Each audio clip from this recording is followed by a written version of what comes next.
Qui l'acqua scende dai gradini all'interno di un terrazzo, qui la fuoriuscita, come documentano le immagini, è più consistente. Ci spostiamo all'esterno ed ecco quest'altra criticità.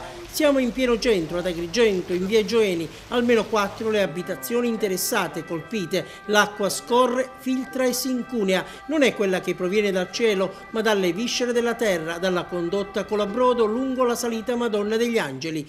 I tecnici e gli operai di Girgenti Acque da dicembre, cioè da quando è scattato l'allarme, provano a porre rimedio, ma fino a questo momento senza risultati positivi per la disperazione dei proprietari. Io ho casa allagata, il terrazzo distrutto, il giardinetto distrutto, Girgenti Acque ovviamente è in viene a singhiozzi, non prendendo una posizione netta nello scavare e vedere di risolvere la situazione. L'acqua mi esce dappertutto, le bollette continuano ad arrivare, pago conti salatissimi.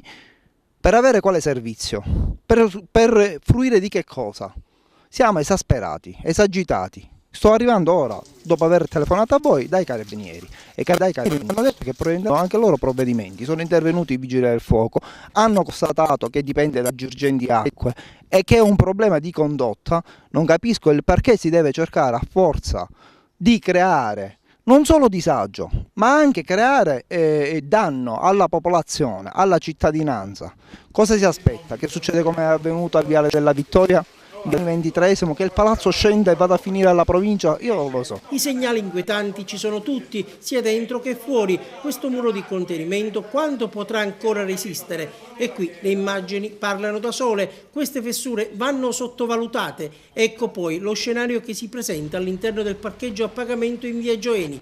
Ai bordi tombini otturati e acqua che si rovescia lungo la strada. Qua si deve lavorare dalla mattina alla sera alla notte con le fotocellule fino a che non si risolve il problema. Non si può lavorare, poi me ne vado, domani poi me ne va nessuno, dopodomani piove e non possiamo lavorare. Non è un discorso da fare in una nazione civile. Si lavora con l'acqua, si lavora di notte fino a che non si risolve il problema, perché di questa maniera, come ha detto poco fa l'amico mio, il palazzo rischia di sprofondare e andare a finire alla prefettura.